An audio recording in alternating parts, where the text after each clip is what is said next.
வணக்கம். நான் VR tuition Revathi மீனால் பேசுகிறேன். எல்லாரும் எப்படி இருக்கீங்க? இன்னைக்கு நம்ம டிஸ்கஸ் பண்ண போகிற டாபிக் வந்து எஜுகேஷன். முக்கியமாக இது யாருக்கான டாபிக் அப்படின்னு பார்த்தீங்கன்னா, இந்த வருஷம் இப்போ நான் 12th எழுதிட்டேன். நான் வந்து காலேஜ் சேர்றதுக்கு வெயிட் பண்ணிக்கிட்டு இருக்கேன். அப்போ எனக்கு அந்த காலேஜ் சேர்றதுக்கு ஏதாவது யூஸ்ஃபுல்லான ஸ்காலர்ஷிப்ஸ் ஏதாவது இருக்கா அப்படின்னு காத்துக்கிட்டு இருக்கிற ஸ்டூடெண்ட்ஸ்க்கான விஷயம் தான் இன்னைக்கு நம்ம ஷேர் பண்ண போகிறோம். இன்னைக்கு வந்து ஃபஸ்ட்டு கிராஜுவேஷன் சர்டிஃபிகேட் அப்படின்ற ஒன்று இருக்குன்னு நிறைய பேருக்கு தெரியாமலே இருக்குது. ஸோ அதுக்கு ஒரு அவேர்னஸ் க்ரியேட் பண்ணலாம் அப்படின்னு சொல்லிட்டு தான் நான் இன்னைக்கு பேச வந்திருக்கேன். இந்த ஃபஸ்ட்டு கிராஜுவேஷன் சர்டிஃபிகேட் எங்கெங்கெல்லாம் யூஸ் ஆகும் அப்படின்னு சொல்லி பார்த்தீங்கன்னா, நான் இன்ஜினியரிங் படிக்கணும்னு நினைக்கிறேன், இல்லை நான் மெடிக்கல் ஃபீல்டில் மெடிசன் படிக்கணும்னு நினைக்கிறேன், இல்லை நான் ப்ரொஃபஷ்னல் கோர்சஸ், இல்லை நான் வந்து ஆர்ட்ஸ், இந்த மாதிரி நான் வந்து காலேஜில் எனக்கு பிடிச்ச கோர்சஸ் நான் ஏதாவது கிராஜுவேஷன் பண்ணணும்னு நினைக்கிறேன் அப்படின்ற எல்லாருக்குமே இது வந்து அப்ளிகபிளான விஷயம்தான். அப்போ இதோட பேஸ் எலிஜிபிலிட்டி கிரிட்டீரியா என்ன அப்படின்னு சொல்லி பார்த்தீங்கன்னா, உங்களோட குடும்பத்தில் நீங்கள் தான் வந்து முதல் பட்டதாரியாக இருக்கணும். அது ஒன்று தான் வந்து பேசிக் கிரிட்டீரியா. அப்போ முதல் பட்டதாரி அப்படின்னா என்ன அப்படின்னா, உங்கள் அப்பா அம்மாவோ இல்லை உங்கள் தாத்தா பாட்டி, அதாவது உங்கள் அப்பாவோட அம்மா அப்பா, உங்கள் அம்மாவோட அம்மா அப்பா, தென் உங்கள் கூட பிறந்தவங்க யாருமே வந்து இதுக்கு முன்னாடி கிராஜுவேஷன், அதாவது ஏதாவது ஒரு டிகிரி அவங்க முடிக்காமல் இருந்திருந்தாங்க, நீங்களாம் உங்கள் குடும்பத்தில் டிகிரி படிக்க போகிறீங்க, ஃபஸ்ட்டு டிகிரி படிக்க போகிறீங்க அப்படின்ற பட்சத்தில் நீங்கள் தாராளமாக ஃபஸ்ட்டு கிராஜுவேட் சர்டிஃபிகேட் அப்ளை பண்ணலாம். எங்கே அப்ளை பண்ணலாம் அப்படின்னு போட்டிங்கன்னா, இ-சேவை மையத்தில் நீங்கள் அப்ளை பண்ணலாம்.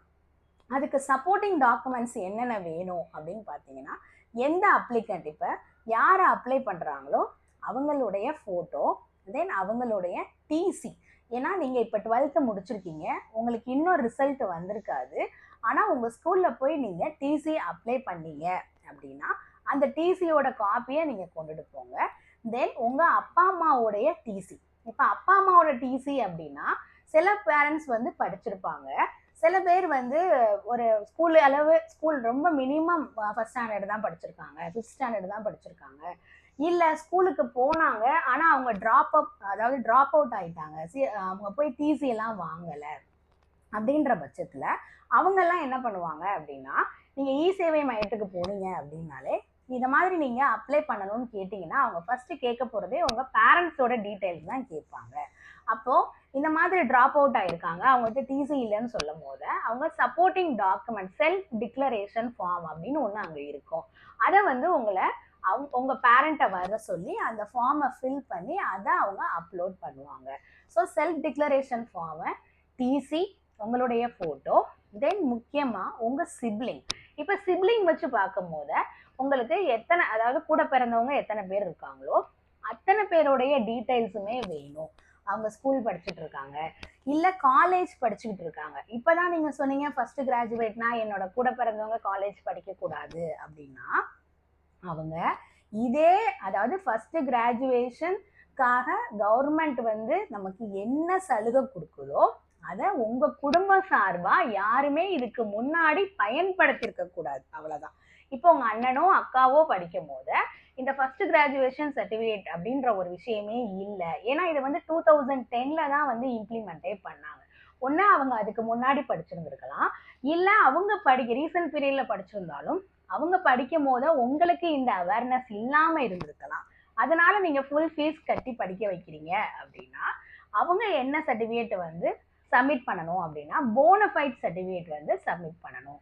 இந்த போனஃபைட் சர்டிஃபிகேட் அப்படின்றது என்ன அப்படின்னா, அவங்க இப்போ ஒரு செகண்ட் இயரோ, தேர்ட் இயரோ, இல்லை ஃபைனல் இயரோ ஒரு காலேஜில் படிச்சுட்டு இருக்காங்க அப்படின்னா அவங்களுடைய பேரை போட்டு காலேஜிலே கொடுப்பாங்க. போனஃபைடுன்றது ஸோ அண்ட் ஸோ இந்த இயர் இந்த டிபார்ட்மெண்ட்டில் படிச்சுட்டு இருக்காங்க, இவங்க வந்து ஃபஸ்ட்டு கிராஜுவேஷன் ஸ்கீமில் படிக்கலை, அவங்க ஃபீஸ் கட்டி தான் படிக்கிறாங்க அப்படின்னு போனஃபைடு வந்து உங்கள் சிப்ளிங்ஸ் படிக்கிற காலேஜில் இருந்து கொடுப்பாங்க. ஸோ அது ஒரு சப்போர்ட்டிங் டாக்குமெண்ட்ஸ். இந்த டாக்குமெண்ட்டெல்லாம் நீங்கள் கொடுத்து இ-சேவை மையத்தில் 60 rupees பே பண்ணி இதை நீங்கள் அப்ளை பண்ணீங்க அப்படின்னா வித்தின் 20 to 25 days உங்களுக்கு எல்லாமே வந்து அந்த ப்ராசஸ், அதாவது இது வந்து தாசில்தார், இது வந்து படிப்படியாக போகும். இப்போ நம்ம ஒருத்தவங்ககிட்ட கையெழுத்து வாங்கணும்னு சொல்லிட்டு ஒரு ஆளையாக போய் பார்க்க வேண்டிய அவசியம் இல்லை. நீங்கள் கொடுத்துருக்க சப்போர்ட்டிங் டாக்குமெண்ட்டை வச்சு நம்மளுக்கு கவர்மெண்ட்டே வந்து இந்த ப்ராசஸை பண்ணி கொடுத்துரும். ஸோ உங்களுக்கு இந்த இதை அப்ளை பண்ணும் போது லாகின் ஐடி கொடுத்துருப்பாங்க. ஸோ அந்த ஐடியை வச்சு அப்பப்போ நீங்கள் ஸ்டேட்டஸ், அதாவது உங்களுடைய அப்ளிகேஷனுடைய ஸ்டேட்டஸ் வந்து நீங்கள் செக் பண்ணிக்கலாம். அதில் ஆர்ஐட்ட சைன் ஆயிருக்கு, இந்த மாதிரி தாசில்தார்கிட்ட சைன் ஆயிருக்கு அப்படின்னு சொல்லி ஒரு அந்த பர்டிகுலர் ஸ்டெப்ஸுமே அதில் மென்ஷன் ஆகி வரும். ஃபைனலாக உங்களுக்கு ஒரு 25 டேஸில் வந்து உங்களுக்கு ஃபஸ்ட்டு கிராஜுவேஷன் சர்டிஃபிகேட் உங்கள் கையில் கிடச்சிரும். சரி, இப்போ எனக்கு கிடச்சிருச்சு. இப்போ நான் அடுத்து என்ன பண்ணணும் அப்படின்னா, அடுத்து ஒரு முக்கியமான விஷயம் என்ன அப்படின்னா, இந்த நீங்கள் ஃபஸ்ட்டு கிராஜுவேஷன் சர்டிஃபிகேட்டை நீங்கள் மேனேஜ்மெண்ட் சீட்டில் பார்க்க முடியாது, அதாவது மீன்ஸ் அப்ளை பண்ண முடியாது. ஏன்னா இது வந்து government college, government aided college, அதாவது self finance private colleges. Self ஃபைனான்ஸ்னாலே ப்ரைவேட் காலேஜஸ் தான். எந்த காலேஜஸ்னாலும் நீங்கள் அப்ளை பண்ணலாம். பட் ஒன்லி த்ரூ என்னது, கவுன்சிலிங் மூலமாக தான் நீங்கள் அப்ளை பண்ண முடியும்.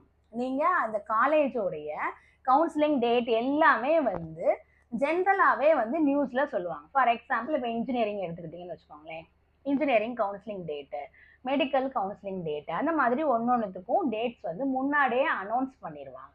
நீங்கள் அந்த கவுன்சிலிங் நீங்கள் அப்ளை பண்ணும்போது இந்த ஃபஸ்ட்டு கிராஜுவேஷன் சர்டிஃபிகேட்டையும் சேர்த்து நீங்கள் அப்ளை பண்ணுவீங்க.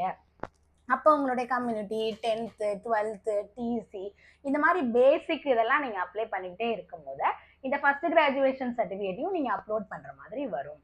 அப்படி நான் அப்லோட் பண்ணி அது மூலியமாக நான் காலேஜ் செலக்ட் பண்ணும்போது அந்த இடத்துல உங்களுக்கு என்ன சலுகை வரும் அப்படின்னு பார்த்தீங்கன்னா, வருஷத்துக்கு உங்கள் டியூஷன் ஃபீஸ் எவ்வளோ இருக்கோ அதில் 25,000 வந்து உங்களுக்கு கவர்மெண்ட்டே பே பண்ணும். அதாவது ஈச் இயர் 25,000. ஃபார் எக்ஸாம்பிள் நீங்கள் இப்போ வந்து இன்ஜினியரிங் எடுக்கிறீங்க அப்படின்னா 4 இயர்ஸ்க்குமே 25 ஈச் இயர் வந்து உங்களுக்கு கவர்மெண்ட்டே வந்து பே பண்ணும். இது எவ்வளோ பெரிய ஹெல்ப் அப்படி தானே? அப்போ ஃபஸ்ட்டு கிராஜுவேட்டாக எல்லாருமே வந்து ஒரு டிகிரியாவது முடிச்சிருக்கணும் அப்படின்ற நோக்கத்தில் இது வந்து கவர்மெண்ட் வந்து நமக்கு சப்போர்ட் பண்ணுது. இது வந்து நம்ம தமிழ்நாட்டில் 2010ல் இருந்தே வந்து இருக்குது.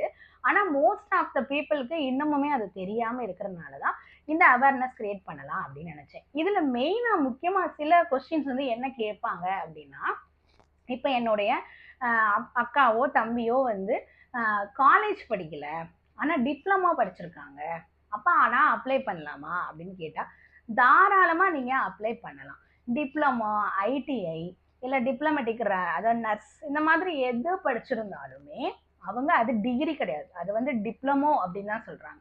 இப்போ பிஎஸ்சி நான் நர்சிங் பண்ணியிருக்கேன், நான் வந்து பிஎஸ்சி கம்ப்யூட்டர் சயின்ஸ் படிச்சிருக்கேன், நான் பிஎஸ்சி பிஏ இப்படி ஏதாவது வந்து ஒரு கிராஜுவேஷன் 3 இயர்ஸ் கோர்ஸ் நான் கம்ப்ளீட் பண்ணியிருக்கேன், என்னுடைய அக்காவோ அண்ணனோ வந்து ஆல்ரெடி இந்த ஃபஸ்ட்டு கிராஜுவேஷன் ஸ்கீமில் இதை அப்ளை பண்ணி கவர்மெண்ட் கிட்ட இருந்து ஸ்காலர்ஷிப் வாங்கிட்டாங்க, நான் அதை அப்போ நானும் இதை அப்ளை பண்ணலாமா அப்படின்னு கேட்டால் அவங்க வந்து நாட் எலிஜிபிள். ஒரு குடும்பத்துக்கு ஒரு டிகிரி வாங்குறதுக்கு கவர்மெண்ட் நம்மளுக்கு ஹெல்ப் பண்ணுது. இந்த ஸ்கீமில் அதுதான் வந்து பண்ண முடியும். இது மாதிரி ஃபர்தராக நிறைய வந்து ஸ்காலர்ஷிப்ஸ் இருக்குது, அவைலபிள் இருக்குது. ப்ரைவேட் காலேஜே சப்போர்ட் பண்ணுற மாதிரி நிறைய ஸ்காலர்ஷிப்ஸ் இருக்குது. இதெல்லாம் பற்றி நம்ம அடுத்தடுத்து வர ஃபர்தர் வீடியோஸில் நம்ம பார்க்கலாம். நாளைக்கு ஒரு நல்ல வீடியோவில் சந்திக்கலாம். தேங்க்யூ.